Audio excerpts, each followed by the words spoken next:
não deixando a nossa congregação, como é costume de alguns, antes admoestando-nos uns aos outros, e tanto mais, quanto vedes que se vai aproximando aquele dia. Essa passagem é muito utilizada pelos líderes religiosos como pretexto de que devemos nos congregar em templos de pedra, a fim de prestar culto e adoração ao Criador. Aos que deixam de se reunir nesses templos eles o denominam de desigrejados, como se estivessem fora da igreja do Messias. Mas afinal, devemos congregar. Vamos à verdade. A definição de congregar é se reunir. No início da igreja primitiva era necessário a reunião entre os discípulos, pois os mesmos eram perseguidos pelos judeus dos quais queriam matá-los. Chegada, pois, a tarde daquele dia, o primeiro da semana, e cerradas as portas onde os discípulos, com medo dos judeus, se tinham ajuntado, chegou o Messias, e pôs-se no meio, e disse-lhes: paz seja convosco. Muitos interpretam mal essa passagem, afirmando que os discípulos estavam congregando a portas fechadas em um único lugar. Mas a verdade era que, devido à perseguição dos judeus e à confusão e medo que estavam os discípulos, os mesmos se reuniram a fim de se esconderem, se protegerem e se fortalecerem diante da situação caótica qual se encontravam. Em nenhum momento é mencionado que os discípulos se reuniram para fazer cultos e adoração, mas se reuniram unicamente para se esconder dos judeus. Muitos também interpretam as idas do Messias e dos discípulos aos templos e sinagogas para justificar que os mesmos frequentavam templos e que por isso devemos também frequentá-los. Trata-se de outro engano religioso, pois em nenhuma passagem afirma ou cita que eles frequentavam o templo e sinagogas para adorar ou orar ao Pai.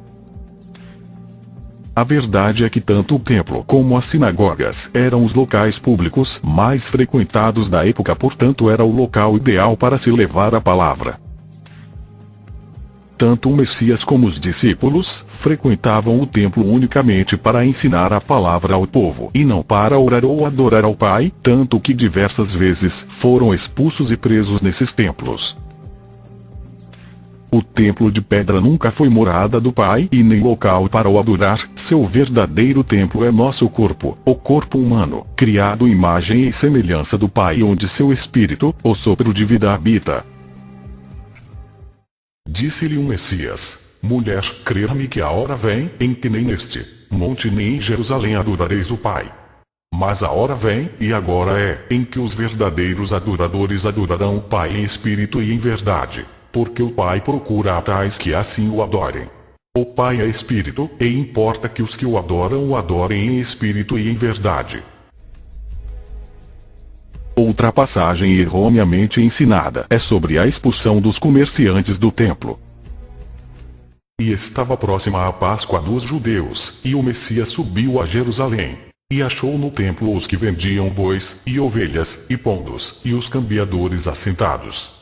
E tendo feito um azorrague de cordéis, lançou todos fora do templo, também os bois e ovelhas, e espalhou o dinheiro dos cambiadores, e derrubou as mesas. E disse aos que vendiam pombos: tirai daqui estes, e não façais da casa de meu pai casa de venda. E os seus discípulos lembraram-se do que está escrito: o zelo da tua casa me devorou. Quando o Messias se refere a não fazer da casa de seu pai comércio, ele se referia às pessoas e não ao templo. Naquela época era comum a venda de indulgências, animais para os ritos e sacrifícios judaicos, objetos sagrados e etc., os quais eram vendidos no pátio do templo, já que no templo era proibido o acesso de pessoas e a venda. Só os sacerdotes podiam entrar no templo.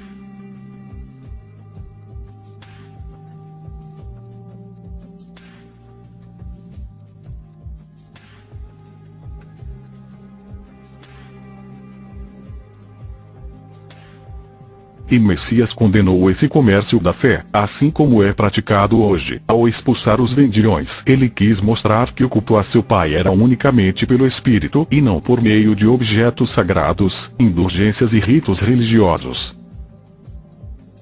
O Messias sempre se referiu ao corpo humano como o templo do Pai, basta continuar a analisar o versículo.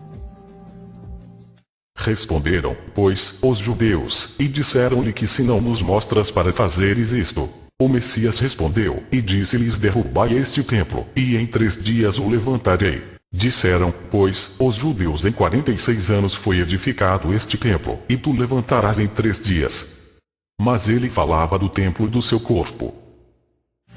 Ao ser interrogado pelos judeus do porquê ele fizera aquilo, o Messias é claro ao se referir ao templo como sendo seu corpo e não ao templo de Jerusalém. Derrubai este templo, e em 3 dias o levantarei. Mas ele falava do templo do seu corpo. O Messias nunca mencionou o templo de pedra e sinagogas como sendo o templo do Pai, mas os frequentava unicamente para levar a verdade ao povo, já que eram os locais públicos de grande concentração de pessoas na época.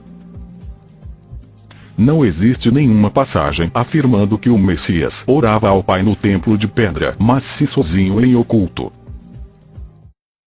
E quando orares, não sejas como os hipócritas, pois se comprazem em orar em pé nas sinagogas e às esquinas das ruas, para serem vistos pelos homens.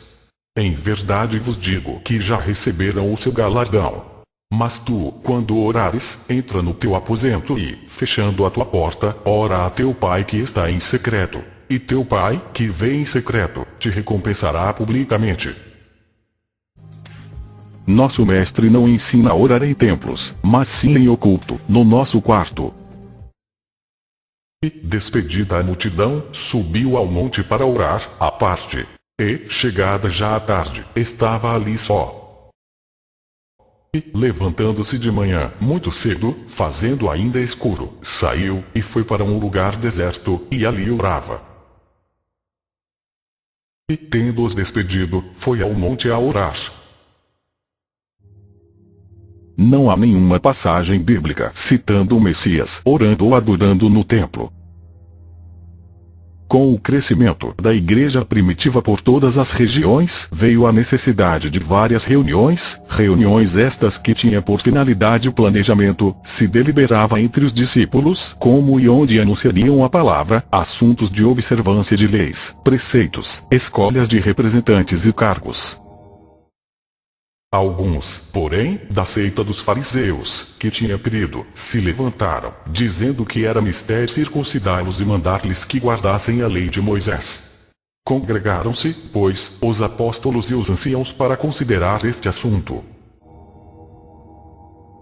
Esse ato de se congregarem era unicamente reuniões para se tomar decisões e planejamentos, não para culto e adoração. Em nenhuma passagem bíblica menciona que se congregavam para cultuar e adorar o Pai. Note que em Atos 15:6 o ato de congregar abrange apenas aos discípulos e anciãos e não à igreja. Discípulos e anciãos, que eram os líderes, e se congregaram com o ato de reunião, para tratar o assunto e não como ato de cultuar. Congregar é reunir para tomar decisões, ensinar e não cultuar. Tanto que Paulo em uma de suas cartas aos Coríntios os adverte por suas reuniões causarem conflitos. E agora há um outro assunto em que não vos posso elogiar. Consta que quando se reúnem, é maior o prejuízo do que a bênção recebida. Ouço falar nas divisões que se manifestam nas vossas reuniões, e em parte acredito.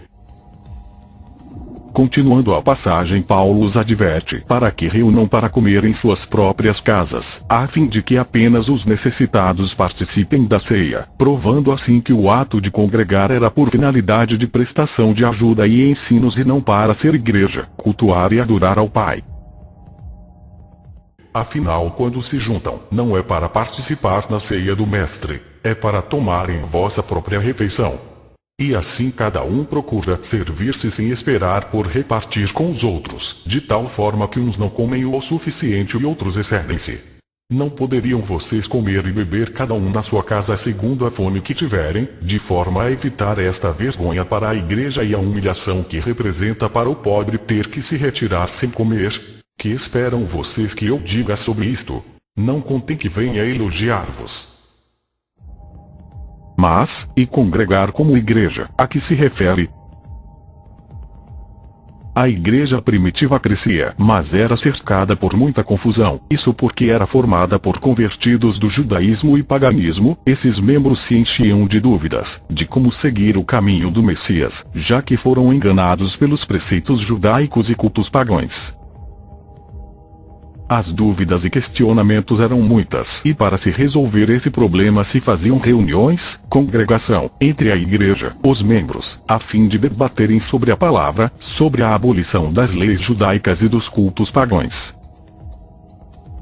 Nessa época toda a informação era de boca em boca, então era necessário se reunir para ensinar e explicar a palavra, o que eu não poderia fazer.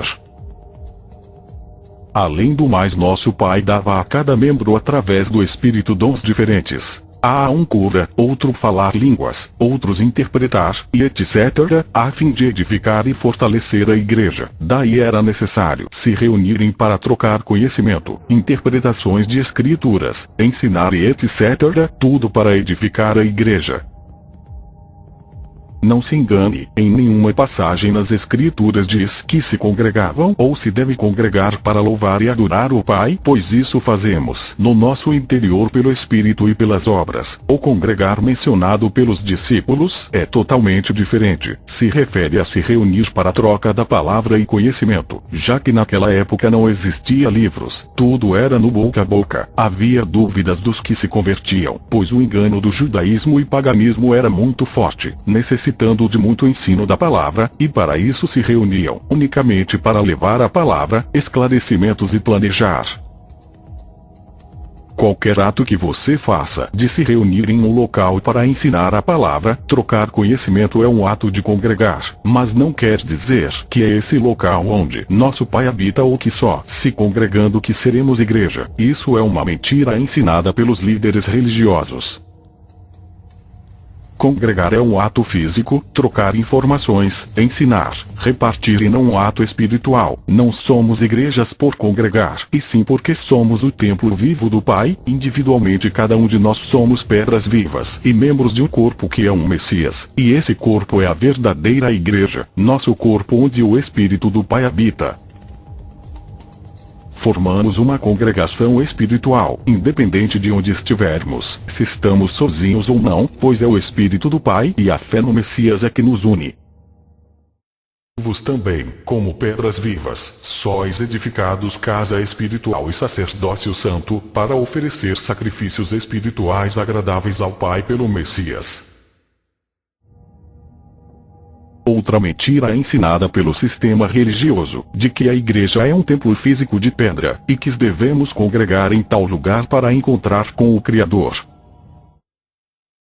Pois também eu te digo que tu és Pedro, e sobre esta pedra edificarei a minha igreja, e as portas do inferno não prevalecerão contra ela.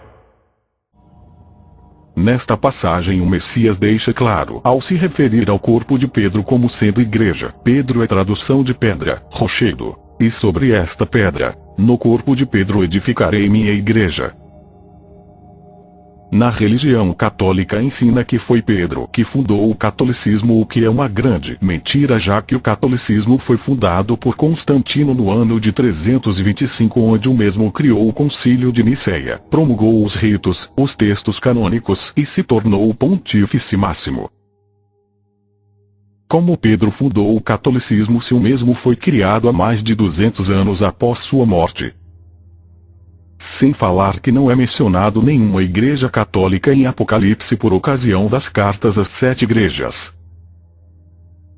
O sistema religioso, principalmente o católico, criou várias mentiras a fim de enganar o povo, os levando a acreditar em falsos ensinos, que se deve adorar e orar ao Pai em templos de pedra e tijolo, que devemos nos